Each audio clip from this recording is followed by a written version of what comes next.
everyone, today we're going to talk about Brian Michael Bendis' Superman, and did he ruin Superman in 2019? I honestly wasn't going to make much of a video on this because I'm not entirely against what he did, but I'm not entirely for what he's done, but you guys will not stop bringing up what he has done and wanting my opinions.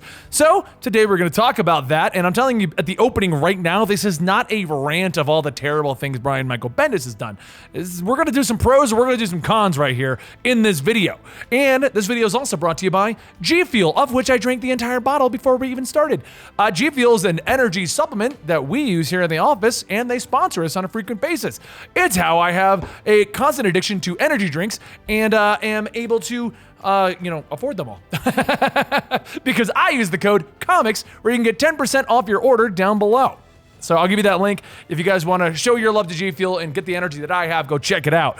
But let's go ahead and talk about Brian Michael Bendis' Superman run in 2019. So a little catch-up history for everyone to get you caught up as to where we are, because some of you may not know what has happened with Superman. So we're going to go way back, way back. Go back to the Wayback Machine. In 2011, yeah, I told you way back, didn't I? Dan's over there behind the computer going, what? 2011, New 52 started, and what was decided was that Superman was old, he was boring, nobody wanted to read him. This is what DC decided, okay? I'm not saying he was. I was not reading Superman pre-New 52. New 52 Superman came out, they decided to edge him up. He was a little more emo, he was a little more down to earth. He wasn't married to Lois Lane because he was a brand new superhero and kind of creepily stalking her. Okay, so it had its pros and its cons, but we got some cool stories out of that where he turned into Doomsday, Kara Zor-El, she turned into the Red Lantern, stuff like that happened in that run. Wasn't great, wasn't bad. By the time we got to the end of that run, we were starting to get the Superman that we all knew and loved. We kind of wanted a more up-to-date Superman, but we still wanted him to be hopeful. We wanted him to be with Lois Lane, and we wanted to see those adventures.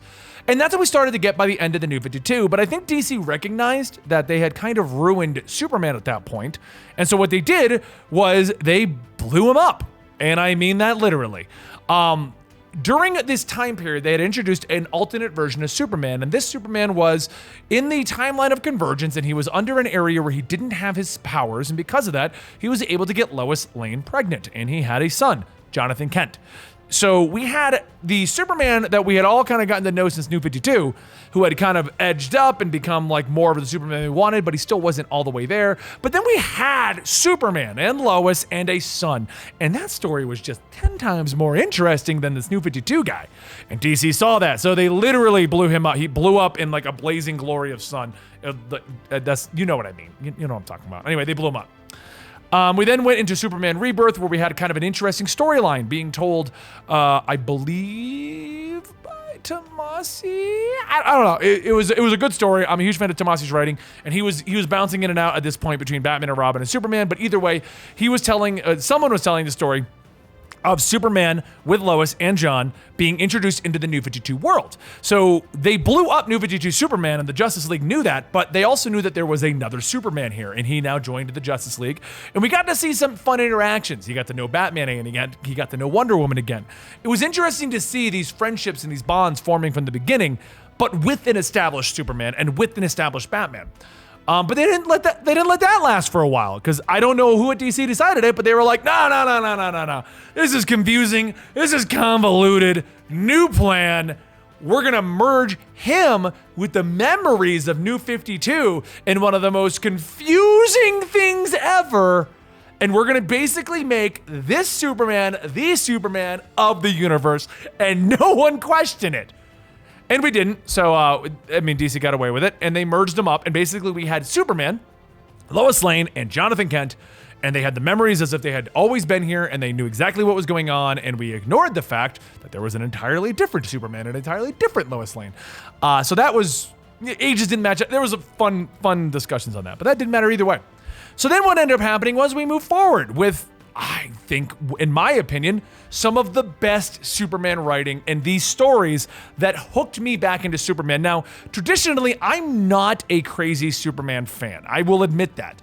And the reason for that is simple. I feel he's too overpowered. In a solo Superman storyline, it normally boils down to him punching another villain. The answer is the villain has kryptonite or has magic or some easy way to hurt Superman. They end up fighting. Superman wins. It's over. He's super powerful. I don't dislike them, but I never found those stories that interesting.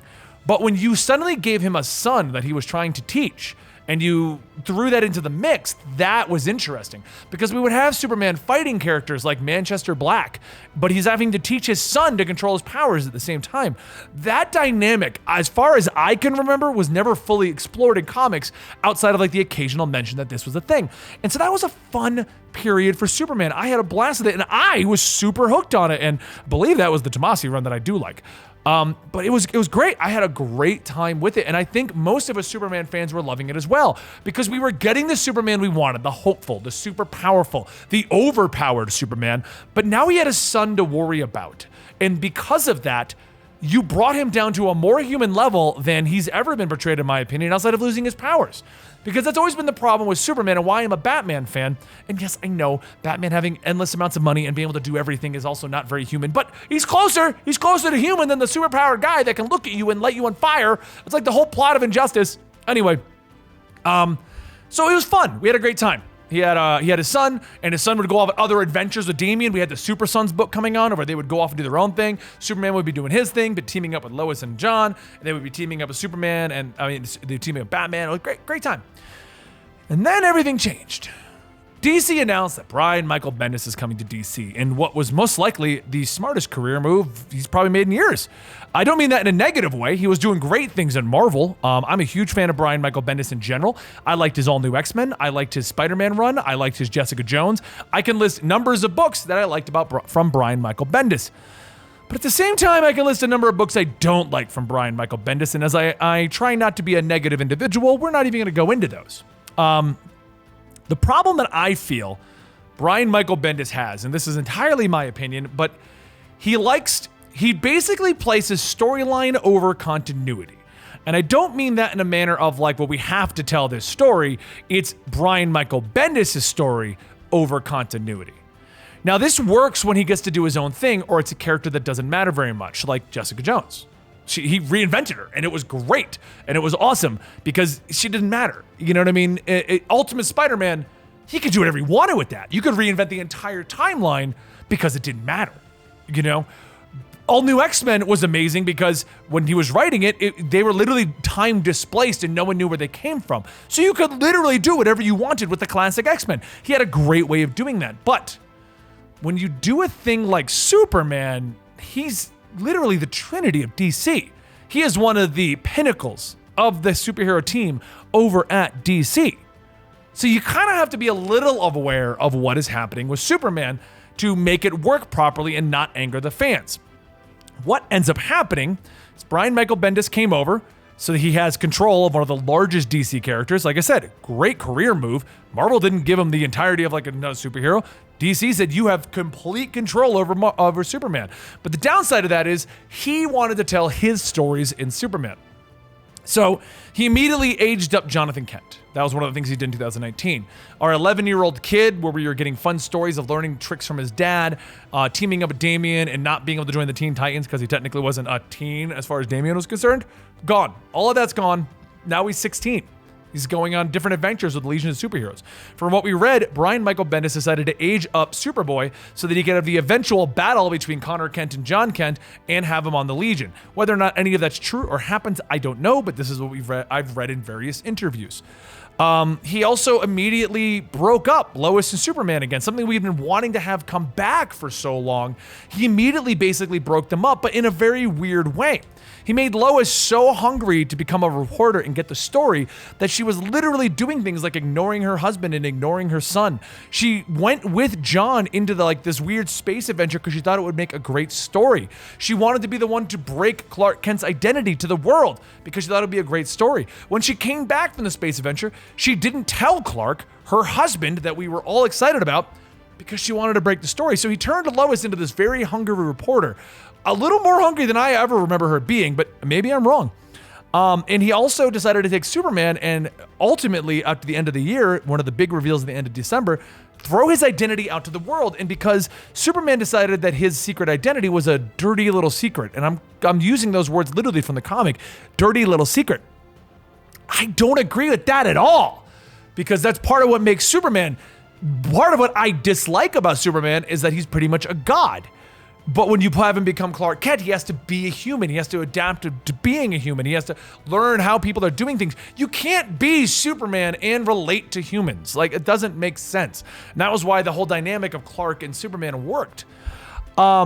He's changed. He decided to make Superman all about Superman, and then he decided to make Action Comics. I jokingly have called it this for a while, and this is where my big complaints of the Brian Michael Bendis come in. I don't feel like Action Comics is even about Superman. Action Comics is about Metropolis, and Superman happens to show up. I remember when one of our review shows, it was like issue 4 or 5 or 6. Superman had 2 pages in his own book. And I was like, what am I even reading? Because this is not Superman. I named the book Metropolis, call it Metropolis. They did it for Gotham. When they wanted to tell a story about the GCPD, they named it Gotham. It got a TV show. Okay, like, it's not an unheard of thing. So the big question comes down to, with the big changes he's done, the aging up of John, the making Lois Lane Hunger reporter, who's got her own book now. She did the Leviathan event. She was like the pinnacle character of that event. And he's also turned Superman into a character who wants to reveal his identity to the world. And how is that going to shake all of Superman's friends? That's the events that are coming out upcoming. My opinion, did he ruin or save Superman in 2019? Well, this is where everyone asks me my opinions. What do you think about what he did? Overall, the Jonathan Kent thing, I don't like, just because I liked Jonathan Kent. And I think that's where a lot of us, on a storytelling point of view, aging him up to make it work for the Legion, make him be able to join Young Justice and that kind of a thing. I don't know if he's going to, but I'm just saying, like, to work him in better with the more 16 and older superheroes. Okay, that makes sense to me. I feel like a lot of us have problems with the aging of a Jonathan Kent because we enjoyed Super Sons so much. We liked the idea of a 11-year-old John and a 13-year-old Damian going on these weird adventures like their dads. But that's pretty much the only reason I've seen many people complain about the loss of Jonathan Kent as a child, because we're losing Super Sons. I do feel like we've lost what I found interesting about Superman and John's relationship, about Superman teaching his 11-year-old son, because by aging him up to 16, Jonathan is literally just like, yeah, I know what I'm doing. It's all cool. Thanks, Dad. So we just completely got rid of the whole learning experience that could have been a fun storytelling opportunity. The Action Comics, I'm still not a huge fan of because it doesn't seem to feature Superman that much. But overall, I think that he's had some fun stories at the same time. 1 through 6 of Superman was the Phantom Zone. Basically, all of Earth was sucked into the Phantom Zone, and we fight Rogol Zar. By the way, Rogol Zar is a weird villain. I really hope that Brian Michael Bendis will actually flesh him out better, because right now it's just a guy who wants to kill Superman, basically. But we have like 90 of those. Anyway, Rogol Zar, we had the issue 1 through 6, and then we had a fun adventure discovering what John did, how he aged up to 16. That was actually a pretty cool adventure. I liked that. Watching Jor-El kind of like go down this path of just basically whatever happened to Jor-El. That's another thing that kind of irritated me with this whole continuity thing, where he just seemingly is ignoring it. Characters like Jor-El, which was a huge reveal in the New 52, that Jor-El was back and he was here to mess with Superman because he was being manipulated by Dr. Manhattan. We never got a mention to how Dr. Manhattan manipulated him. We never got a mention to what was happening with Jor-El and Mr. Oz. We never got a mention to anything. He just showed back up like, hello, son. I'm here to take your boy on an adventure. I don't know why I sound like this, but I do. I guess overall, I think here's I can break this down basically. It sounds like I'm ragging on a lot of what Brian Michael Bendis has done with the loss of the Jor-El plot and the loss of child Jonathan Kent and the reporter hungry Lois Lane and the Superman revealing his identity. I think the problem is this. We finally, all of us, got excited about what was happening with Superman. We were all excited about the Super Sons. We were all excited about Superman teaching his son. We were all excited about Jor-El and what was happening with Dr. Manhattan. We all loved it. It was doing well as far as I know, and every time we would do a review show or talk about Superman, everyone was excited about what was happening in Superman. And Brian Michael Bendis came in with a sledgehammer and just started it over again. And for Superman fans, that was rough because we had a restart in 2011, we had a restart at DC Rebirth, and now we have another restart. So that means in 9 years, we've had 3 fresh starts for Superman. And during that same time period, characters like Batman have done an entire 52-issue run with Scott Snyder and then an entire 85-issue run with Tom King, all of it in one single continuity. Superman has had 3 rough restarts, with the middle one being the one that most people seem to be enjoying, but at the same time, This third one, we were all getting on board Superman, and he just came with a sledgehammer to start it over. And as much fun as we are, as much as we are kind of enjoying what Brian Michael Bendis is doing, fans like me are going, okay, I like Brian Michael Bendis' writing, and what he's doing is great.